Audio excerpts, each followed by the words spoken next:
we see first? The first use case will probably be in manufacturing. There's estimates tens, if not 100 million jobs that are workers that are, the world is short of workers, and aging population, declining birth rates. And so I think the world needs a lot more workers. Robotics is one of the best ways for us to supplement all of that and help companies recover the lost revenues on the one hand and drive productivity, which reduces inflation for the world on the other hand. And so I think robotics is going to be very important to that. In different areas, you could have, they'll probably deploy into manufacturing first because they obviously need it most. Which is a ginormous potential market, addressable market. It's a $50 trillion industry that wants to grow and needs to. I would say. What's going on, everybody? It's Professor Zeus, and I'm back with another video. Yo, if this is your first time at the channel, just know I greatly appreciate you for stopping by. Go ahead and hit subscribe. We're on our way to 2,000 subscribers. My apologies for not recording the video yesterday. I'm packing up, taking the family for a vacation in Tampa, Florida. So we're getting that sorted, but I'm still gonna be dropping videos for you guys. But listen, today we're looking at the future of robotics and AI. There's so many other things I'd like to cover, like the Cassie and Diddy trial and different things like that. But I'm packing, getting ready for vacation. So probably when I get to my Airbnb and different things like that, I'll be able to set up properly and actually give my honest takes on that whole situation, because that's the only thing that's going on in the news right now.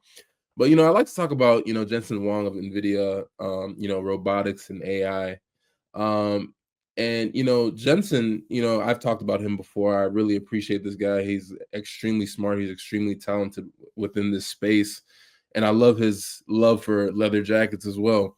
But he's saying that robotics is a $50 trillion industry that could essentially reshape manufacturing, transportation, and even our daily lives. And I understand where he's coming from, but this promise of this type of technology is it's really exciting, obviously, but there's obviously some real concerns about what it means for humanity.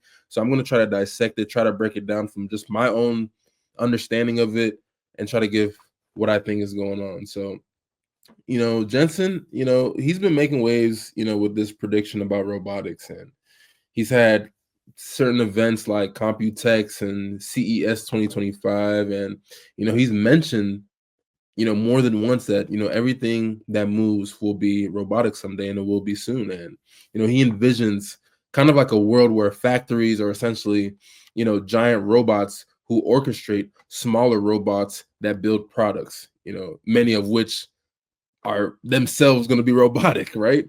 So he's basically excited about humanoid robots. So if you haven't seen, also Elon is working on some humanoid robots over at Tesla called the Optimus. We've seen the Chinese robots, they got their whole thing, and now Jensen and NVIDIA, they're trying to build like a robot called Blue, which is like a Star Wars inspired android, which he unveiled at GTC 2025, and it's essentially designed to work alongside humans in manufacturing and even entertain at places like Disney. And you got to ask yourself, why are all these companies trying to build humanoid robots, right? Jensen, he's arguing that they're the easiest to integrate because our world, the physical world that we live in, has door handles, stairs, and assembly lines, can be built for this. Our world is essentially built for human bodies, right? And we have tons of human movement data to train these sorts of robots, making them more efficient, right? So NVIDIA is pushing this vision, with tools like Cosmos. Just a side note, my son's middle name is Cosmos. Tools like Cosmos, which is a foundation model for generating synthetic data to be able to train these robots, and Omniverse. That's a platform for essentially simulating digital twin factories, right? So Jensen sees this as a response to global challenges like so many people are getting old, and not as many people are having children as much, which in essence creates a shortage of workers and labor. And like he said in the video, the world needs more workers, and he's saying that robots could fill that gap. So on the positive side, right, AI powered robots could revolutionize industries. You guys know how I feel about AI. I'm an AI optimist. I think that, if we do things right, AI can be integrated into our everyday life on a positive note, and we would see the future that would benefit everyone. But going back to the robots, it could help with manufacturing. Robots can take on more of the dangerous and repetitive type tasks. It'll also boost productivity and reducing workplace injuries. And he's pointing out that companies like Foxconn are already using NVIDIA's technology to create these twin factories, which optimize production lines as well as cutting costs. And in transportation, right, we've seen so many different companies try to have the robo taxi and different things like that. We know Elon's tried it, not been as successful, but there are other companies that have robo taxis and things like that, or self-driving cars. It can reduce accidents caused by human error, right? Now, NVIDIA's partnership with General Motors to power autonomous vehicles is a step towards this future. So NVIDIA is actively trying to work with different car companies to see if they can get some sort of robotics in every day. But beyond industry, Jensen also is envisioning robots becoming part of our homes. Maybe as personal assistants like R2D2 in Star Wars, and I personally love Star Wars, right? R2D2, C3POs are essentially humanoid type robots that will accompany you on your day-to-day tasks. And we've also seen that in more recent movies.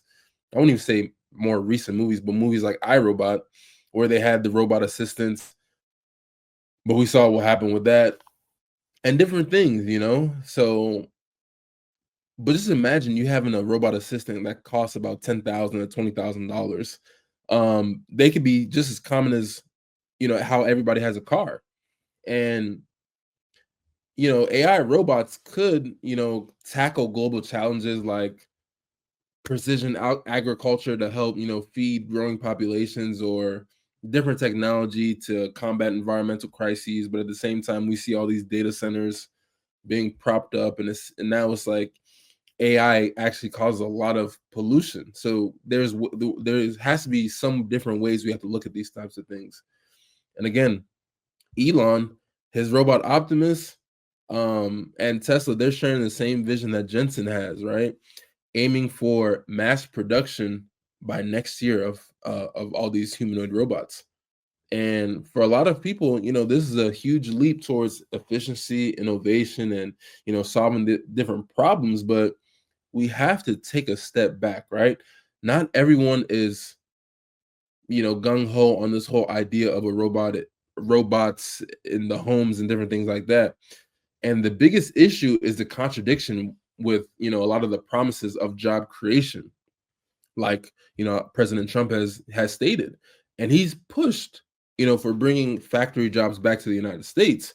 But at the same time, Jensen is saying that his vision of robotic factories, it essentially replaces human workers and not supplement them, right?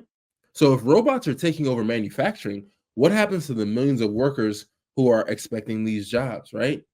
But Jensen, he's insisting that robotics will create jobs by making companies more profitable. But in the reality, a lot of low-skilled jobs could vanish, leaving a lot of workers struggling to adapt. We saw with ChatGPT, Gemini, now all these different AI models have taken out a lot of, copywriters, editors. They're able to create videos, create images. So a lot of people's jobs have already been swept away. So now if you have all these humanoid robots, what are people really going to be doing?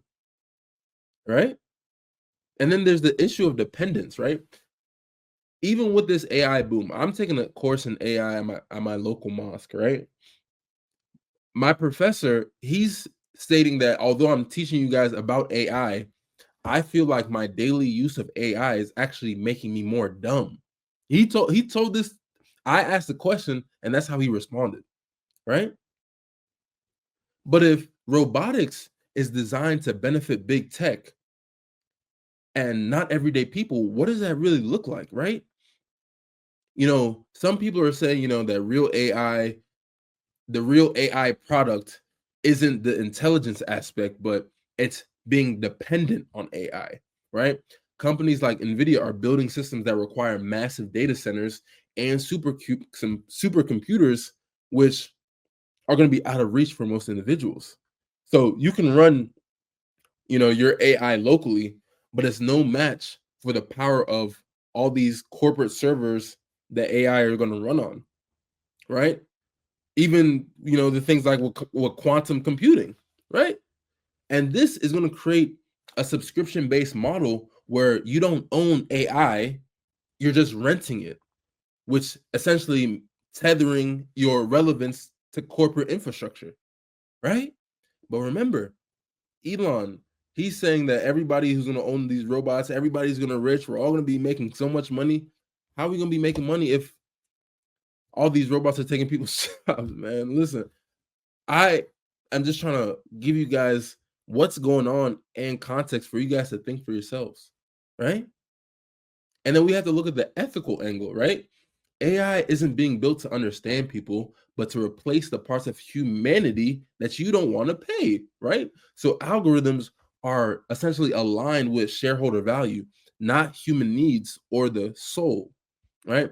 And we can't ignore the geopolitical murkiness of this whole thing, right? Jensen has warned about Huawei's, growing AI chip capabilities, which also could challenge NVIDIA's dominance in the space, especially since US export controls push China towards self-reliance, right? And these trade wars, we've talked about it countlessly, including President Trump's reversal of AI chip limits after meeting with Jensen, right? That adds complexity to who controls, the tech user and who controls, the market. So, I agree with Jensen, robotics is coming and it's coming fast, but it's really up to everyday people to shape how it integrates into our lives, right? Will it be a tool for empowerment or a system that just locks us into more dependence? That's the question that we have to wrestle with right now. And we have to wrestle with it right now, not later. But, that's it for today, man. Jensen, I feel him, but let me know what you guys think. Are you guys excited for the potential world of AI robots, or does it make you more nervous, right? Drop your thoughts in the comments and let's try to keep this conversation going. If you found this video helpful, hit that like button, hit that bell notification so you always get notified when I drop a new video, and share this video with someone who can see some value in it just like you did. And subscribe, man. We're on our way to 2,000 subscribers, man. But I feel like a lot of people are watching these videos and they're not subscribing. So please go ahead and hit subscribe and share this video. Never, ever forget, it's you and I verse. Information, application, execution. Until next time, peace.